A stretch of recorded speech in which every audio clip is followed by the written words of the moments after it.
0% commission, low and fair prices. Download Volta app now. Enjoy Voltastic rides. నమస్తే, welcome to Suman TV. AP ముఖ్యమంత్రి జగన్మోహన్ రెడ్డి జీవిత ఘటనలు, రాజకీయ ప్రస్థానాన్ని ఆధారంగా చేసుకుని తీసినటువంటి సినిమా వ్యూహం ఈ రోజు విడుదలైంది. అయితే వ్యూహం సినిమా ఎలా ఉంది, రామ్ గోపాల్ వర్మ ఏ రకంగా తీశారు, సో టేకింగ్ ఎలా ఉంది రామ్ గోపాల్ వర్మది అనే విషయాన్ని తెలియజేసేందుకు మనతో పాటు ఉన్నారు సినీ విశ్లేషకులు, సీనియర్ జర్నలిస్ట్ ప్రభు గారు. Hello sir. Hello sir, so ఎన్నో రాజకీయ విమర్శలు, ప్రకంపనలు అన్నిటినీ దాటుకొని మొత్తానికి వ్యూహం సినిమా విడుదలైంది. సో ఎలా ఉంది సార్ సినిమా? చూసారు కదా, మీ రివ్యూ ఏంటి? ఓకే, ఫస్ట్ హాఫ్ ఎలా ఉంది? ఫస్ట్ హాఫ్ ఎలా ఉంది? ఫస్ట్ హాఫ్ సెకండ్ హాఫ్ అన్నీ చెప్తా. రకరకాల వాయిదాల పర్వాలు పూర్తి చేసుకొని సెన్సార్ నిబంధనలన్నింటినీ దాటుకొని, సెన్సార్ కత్తెరని దాటుకొని మొత్తానికి ఇవాళ రిలీజ్ అయింది. ఇవాళ కూడా థియేటర్ దగ్గర 8 గంటలకు షో అని చెప్తే కుకటపల్లి ఐనాక్స్ దగ్గర 9:30కి కానీ కీ ఓపెన్ అవ్వలేదంట. అంటే ఈ రకరకాల ఫైనాన్షియల్ ప్రాబ్లమ్స్ అవుతుందా లేదా, ఉందా లేదా అసలు సినిమా మొత్తం సస్పెన్స్ తో వచ్చింది. సస్పెన్స్తో మొత్తానికి రిలీజ్ అయింది ఇవాళ. చాలా హర్డిల్స్ దాటుకొని వచ్చి రిలీజ్ అయింది. సరే, వెయిట్ చేసి చూడటం జరిగింది సినిమా. ఓకే, తను ఏ పర్పస్తో అయితే ఈ సినిమా తీయటం, రామ్ గోపాల్ వర్మ ఎలాంటి ఒక మోటివేషన్తో ఈ సినిమా తీయటం జరిగిందో ఆ మోటివేషన్ చాలా వరకు రీచ్ అయ్యాడని చెప్పవచ్చు. ఆయన మోటివేషన్ అంటే ఏపీ ముఖ్యమంత్రి జగన్మోహన్ రెడ్డిని హైలైట్ చేయటం, చంద్రబాబు నాయుడు అండ్ పవన్ కళ్యాణ్ వాళ్ళ పొత్తుని, వాళ్ళ కాంబినేషన్ని అబాసుపాలు చేయటం, ఈ రెండు లక్ష్యాలతో ఆ సినిమా తీశారు. ఆ రెండిట్లో సక్సెస్ అయ్యాడని చెప్పచ్చు. జగన్మోహన్ రెడ్డి క్యారెక్టర్ని చాలా హైలైట్ చేస్తూ, అంటే ఫ్యామిలీ సెంటిమెంట్ను అప్పుడు తండ్రి చనిపోయినప్పుడు, వైఎస్ రాజశేఖర రెడ్డి గారు చనిపోయిన తర్వాత ఉత్పన్నమైనటువంటి పరిస్థితుల్ని, అధిష్టానాన్ని, సోనియా గాంధీ అధిష్టాన నిర్ణయాల్ని ధిక్కరించి ఏ విధంగా తను స్థాపించి జైలుకి వెళ్ళిన తర్వాత ఈ ఇన్సిడెంట్స్ అన్నిటినీ ఇంట్రెస్టింగ్గానే చెప్పారు. ఎక్కడ బోర్ కానీ ఏం లేదు. ఎందుకంటే ప్రతి ఒక్కళ్ళ సినిమాలు చూస్తున్నసేపు ఆ ఇన్సిడెంట్తో ఐడెంటిఫై చేసుకోవడం జరుగుతుంది.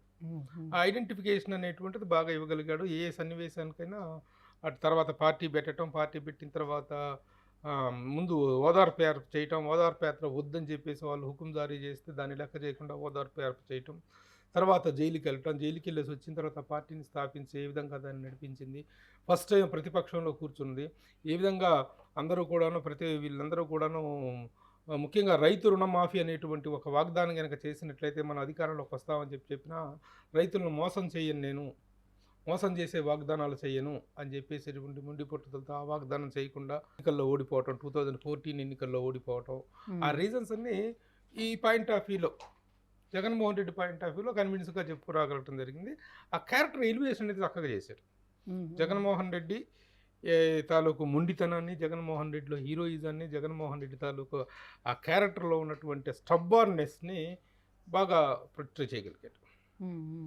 అది ఇక తర్వాత యువతల వాళ్ళని విమర్శించడంలో కూడా ఇక్కడ ముఖ్యంగా చంద్రబాబు నాయుడు క్యారెక్టర్, పవన్ కళ్యాణ్ క్యారెక్టర్ని, తర్వాత కనిపించకపోయినా లోకేష్ క్యారెక్టర్ని డిగ్రేడ్ చేస్తూ, అబాసుపాలు చేస్తూ, విమర్శిస్తూ, కామెడీ చేస్తూ ఆ క్యారెక్టర్స్ని చేయడం జరిగింది. వాళ్ళు ఏ పర్పస్ అయితే అనుకున్నారో ఆ పర్పస్ సర్వ్ అయ్యేలాగా తీయగలిగారు.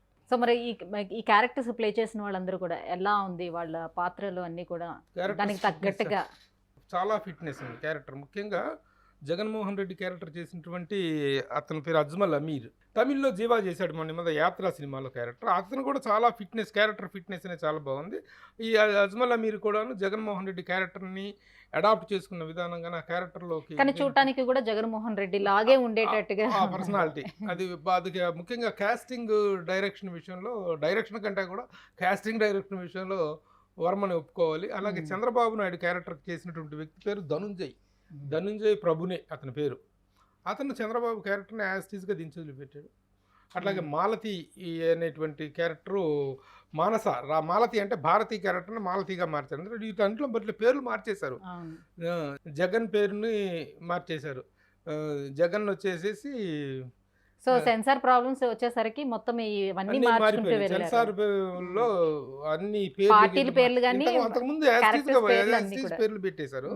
అంతకుముందు అన్ని యాస్టీజ్ పేర్లు పెట్టేశారు. కానీ ఇప్పుడు సెన్సార్ తోటి మా పేర్లు మార్చమంటారు, అన్ని పేర్లు మార్చారు. కాంగ్రెస్ పార్టీ పేరు భారత్ పార్టీ అని మార్చారు. వైఎస్ఆర్సీపీ పేరు విఎస్ఆర్సీపీ అని మార్చారు. తెలుగుదేశం పేరు వెలుగుదేశం అని మార్చడం జరిగింది. పవన్ కళ్యాణ్ పేరు మనోహర్ కళ్యాణ్ అని మార్చడం జరిగింది. జగన్ పేరు మదన్ అని మార్చడం జరిగింది. చంద్రబాబు నాయుడు పేరు ఇంద్రబాబు నాయుడు అని మార్చడం. ఈ విధంగా పేర్లన్నీ మార్చేసి భారతీ పేరు మాలతి అని మార్చడం. ఈ విధంగా షర్మిల పేరు క్యారెక్టర్ అయితే ఉంది కానీ ఆ పేరుని ఎక్కడ ఉచ్చరించాల. షర్మిల క్యారెక్టర్ త్రూ అవుట్ ఉంటుంది సినిమాలో. పైగా భారతి క్యారెక్టర్ ప్లే చేసిన అమ్మాయి మానస రాధాకృష్ణ అచ్చం భారతి గారి లాగానే కనిపిస్తుంది. రిజెంబ్లెన్స్ బాగుంది.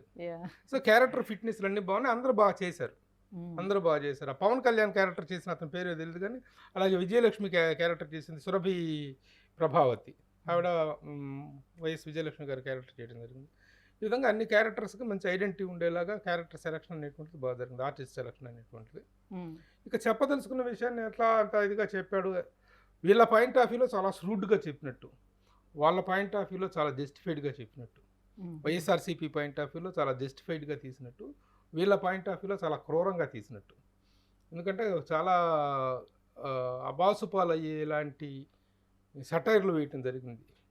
ముఖ్యంగా పవన్ కళ్యాణ్ మీద చిరంజీవి గారు, నాగబాబు, పవన్ కళ్యాణ్, మధ్యలో అల్లు అరవింద్, వీళ్ళ క్యారెక్టర్స్ కూడా ఉన్నాయి అందులో ఉన్నాయి. వాళ్ళ మీద వేసినటువంటి సటైర్లు ముఖ్యంగా పవన్ కళ్యాణ్ మీద 2 చోట్ల ఓడిపోయిన తర్వాత, ఎలక్షన్ రిజల్ట్స్ వచ్చిన తర్వాత 2 చోట్ల ఓడిపోయిన తర్వాత పవన్ కళ్యాణ్ ఫామ్ హౌస్లో బర్రెలకు మేత పెడుతున్నటువంటి పాలేరుతో మాట్లాడుతున్నటువంటి ఒక కన్వర్జేషన్లో మరీ దారుణంగా పవన్ కళ్యాణ్ క్యారెక్టర్ని డిగ్రేడ్ చేయడం జరిగింది. అలాగే ఏ విధంగా పావుగా వాడుకున్నాడు చంద్రబాబు నాయుడు పవన్ కళ్యాణ్ని. 2014 ఎలక్షన్స్లో సపోర్ట్ ఇచ్చిన తర్వాత, గెలిచిన తర్వాత, అధికారంలోకి వచ్చిన తర్వాత, అధికారంలోకి రావటం వరకు ఎలా వాడుకున్నాడు, అధికారంలోకి వచ్చిన తర్వాత ఎలా తీసేశాడు అతన్ని, ఏ విధంగా ఇది చేశాడు అనేటువంటి వీళ్ళ పాయింట్ ఆఫ్ వ్యూలో. అందులో వాస్తవాలు ఏంటనేటువంటి తర్వాత విషయం. అంటే ఇప్పుడు ప్రెసెంట్ జరిగినటువంటి సిచ్యువేషన్స్ ఏమీ ఇంక్లూడ్ చేయలేదా? ఎందుకు అన్నీ ఉన్నాయి కదా, ప్రతి scene identified. YS Rajasekhara Reddy గారు చనిపోయింది మొదలుకొని ఇప్పుడు తను ముఖ్యమంత్రి దాకా ప్రమాణ స్వీకారం చేసిన దాకా కథాకాలం సబ్జెక్ట్ కంటెంట్ ఇది మొత్తం ఆ కథాకాలం అంతా అక్కడ దాకా జరిగిందన్నమాట. దాంట్లో ఆల్మోస్ట్ ఆల్ ఇన్సిడెంట్స్ అన్నీ పాజిటివ్గా వీళ్ళకి అనుకూలమైనటువంటి ఇన్సిడెంట్స్ అన్నీ ఉన్నాయి. అంటే జగన్ జైలుకి వెళ్ళటం దగ్గర నుంచి, పార్టీ పెడుతున్న దగ్గర నుంచి, పాదయాత్ర, మళ్ళీ ఫస్ట్ ఓడిపోవటం, ఓడిపోయిన తర్వాత మళ్ళీ నిరాహార దీక్ష చేయటం, నిరాహార దీక్ష ఏది మన ప్రత్యేక హోదా కోసం నిరాహార దీక్ష చేయటం, ఆ నిరాహార దీక్షను వద్దని చెప్పి బతినాడు విరమింపజేసి చేయటం, అప్పుడు అతను అరెస్ట్ చేయటం, ఇన్సిడెంట్సే ఉన్నాయి, అన్ని ఇన్సిడెంట్స్ ఉన్నాయి. తర్వాత మళ్ళీ తను గెలవటం, ఆ విధంగా అన్ని ఇన్సిడెంట్స్ని టచ్ చేస్తూ జగన్మోహన్ రెడ్డి ముఖ్యమంత్రిగా ప్రమాణ స్వీకారం చేసిన దాకా. లాస్ట్ టైం ఎలక్షన్స్ అప్పుడు యాత్ర రిలీజ్ చేశారు, అది మంచి మైలేజ్ని ఇచ్చింది, అతనికి ఎంతగానో ఉపయోగపడింది, జగన్మోహన్ రెడ్డి గెలుపుకు కూడా సహకరించిందనే చెప్పొచ్చు. సో ఈసారి మళ్ళీ ఎలక్షన్స్ బిఫోర్ వ్యూహంతో ముందుకు వచ్చారు, ఇది ఎంతవరకు మైలేజ్ ఇస్తుంది జగన్మోహన్ రెడ్డి? డెఫినెట్గా మైలేజ్ ఇస్తుంది. ఎందుకంటే రాజకీయ పరమైనటువంటి వాతావరణం, రాజకీయమైనటువంటి వేడెక్కింది. ఇప్పుడు రాష్ట్రంలో ఎన్నికల వాతావరణం వేడెక్కింది. ఎన్నికల వాతావరణంలో వేడెక్కినప్పుడు ఇలాంటి సినిమాలు రావటం వల్ల ఐడెంటిటీ ఉంటుంది. ఇదే సినిమాలు అవతల వాళ్ళకు కూడా తీసుకోగల కెపాసిటీ. ప్రజలకు ఏం కన్వే చేయాలనుకున్నారో అది చెప్పారు.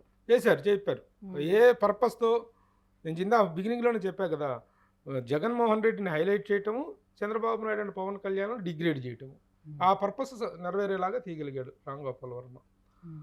అలాగే ఇక్కడ ఏంటంటే ఈ తెలుగుదేశం పార్టీలో కానీ చంద్రబాబు నాయుడు గారు కానీ వీళ్ళకి కూడా సినిమాపరమైనటువంటి బలగము చాలా ఉంది. ఇలాంటి సమయంలో ఇలాంటి సెల్యులాయిడ్ అస్త్రాలతో ఎదుర్కొనగలిగినటువంటి వర్కౌట్ చేయగలిగినటువంటి నెట్వర్క్ వాళ్ళకు ఉంది.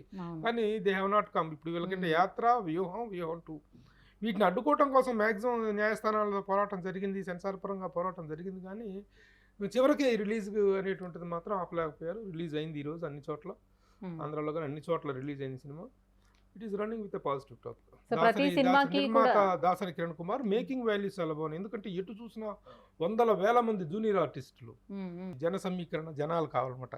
ఆ జనాలు అందరితోటి చేసినటువంటి షార్ట్స్ అవన్నీ కూడా ఎక్కడ మిస్ మ్యాచ్ అవ్వలేదు. ఎస్, జగన్ చేసినటువంటి పాదయాత్రలు కానీ, జగన్ చేసినటువంటి ఎన్నికల ప్రచారాలు కానీ ఇవన్నీ కూడా మ్యాచ్ అయ్యేలాగా ఉన్నాయి.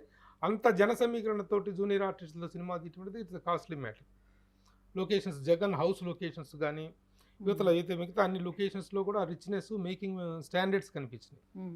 అలాగే మ్యూజిక్ కూడా పాటలు జగన్ రావాలి, జగన్ కావాలి, జగన్ అనేటువంటి పాట పెట్టడం కానీ, పొలిటికల్గా నేను ఉన్నాను, నేను విన్నాను, ఈ డైలాగులు ఇవన్నీ కూడా ఫెచ్చింగ్ అయ్యేలాగా ఉన్నాయి.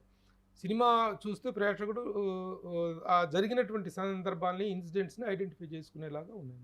సో ప్రతి సినిమాకి ప్లస్ పాయింట్స్ మైనస్ పాయింట్స్ రెండు ఉంటాయి ఖచ్చితంగా. సో ఈ సినిమాలో ఉన్నటువంటి ప్లస్ పాయింట్స్ ఏంటి, మైనస్ పాయింట్స్ ఏంటి, and Ram Gopal Varma taking a రకంగా ఉంది? సో అంటే గతంలో తీసినటువంటి రామ్ గోపాల్ వర్మ తీసినటువంటి పొలిటికల్ నేపథ్య చిత్రాలు, గతంలో లక్ష్మీస్ ఎన్టీఆర్ కానీ, అంతకుముందు తీసినటువంటి రక్త చరిత్ర, ఈ సినిమాలన్నింటిలో టార్గెట్ని అంతగా రీచ్, వంగవీటి, ఈ సినిమాలన్నింటిలో కూడాను అంత బజ్ క్రియేట్ చేయలేకపోయాడు, అంత ఎక్స్పెక్టెడ్ టార్గెట్ని రీచ్ చేయలేకపోయాడు తను. ఈ సినిమాలో కొంతవరకు రీచ్ అయ్యాడనే చెప్పాలి. ఏదైతే ఎవరినైతే నష్టపరచాలనుకున్నాడో, ఎవరినైతే దెబ్బ కొట్టాలనుకున్నాడో ఆ పర్పస్లో చాలా వరకు నెరవేరింది. Cinema through out interesting, first half కంటే కూడా సెకండ్ హాఫ్లో ఇంకా ఎందుకంటే ఇన్సిడెంట్స్ ఉన్నాయి. అతను జగన్మోహన్ రెడ్డి అనేటువంటి క్యారెక్టర్ రాజకీయ ప్రత్యర్థులకు అతను డిఫరెంట్గా కనిపించవచ్చు, కానీ తనలో ఉన్నటువంటి మా మొండితనం, నిజంగా ఆ పాయింట్ ఆఫ్ వ్యూలో ఎవరిని చూసుకున్నా సరే జగన్మోహన్ రెడ్డి అనేటువంటి వ్యక్తిలో ఉన్నటువంటి మొండితనం, ఆ మొండి ధైర్యం, ఆ పట్టుదల, అరే అధిష్టానం అనేటువంటిది ఆ కాంగ్రెస్ పార్టీ సంస్కృతి ఏంటి, ఏది జరిగినా అధిష్టానం నుంచి, తుమ్మినా దగ్గర అధిష్టానం నుంచి రావాల్సిన పర్మిషన్ వస్తే తప్ప ఏది చేయడం. అలాంటిది పాదయాత్ర కానీ, ఓదార్పు యాత్ర కానీ, వీటన్నిటికీ ఏ అనుమతి లేకపోయినా తను అధిష్టానాన్ని ఎదిరించి నిలబడి జైలుకి వెళ్ళేసి వచ్చి కూడాను ఇంత థ్రెట్ ఇవ్వగలిగాడు, అధికారంలోకి రాగలిగాడు అంటే ఆ క్యారెక్టర్లో ఉన్నటువంటి ఆ మొండితనాన్ని చాలా బ్రహ్మాండంగా హైలైట్ చేయగలిగాడు.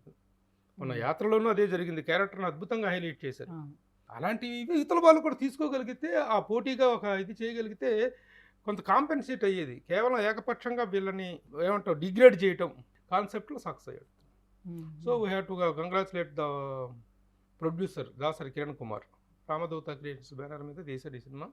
చాలా చాలా కష్టాలు పడ్డట్టుగానే చెప్పుకోవాలి. ఛానల్స్లో, టీవీ ఛానల్స్లో, TV9, NTV లాంటి వాటిలో బగ్స్ రిలీజ్ చేస్తే కొన్ని కోట్ల రూపాయలు పబ్లిసిటీ ఖర్చులు అయినాయి. ఈ విధంగా పోస్ట్ పోన్ అవుతూ ఉంటే జరిగినటువంటి నష్టాలన్నింటినీ కూడా భరిస్తూ మొత్తానికి సినిమాకి రిలీజ్కి తేగలటువంటిది వాళ్ళ మొండితనానికి. జగన్ క్యారెక్టర్లో ఎంత మొండితనం అవుతుందో ఈ సినిమాని జనం ముందుకు తీసుకెళ్ళడంలో కూడా అంత మొండితనాన్ని ప్రదర్శించారని చెప్పుకోవచ్చు. Finally their purpose is served. Right, thank you so much sir. So Vyooham సినిమా మొత్తానికి రిలీజ్ అయింది, ఎలా ఉంది ఏంటి మీ రివ్యూ అందించినందుకు thank you so much. Okay, by.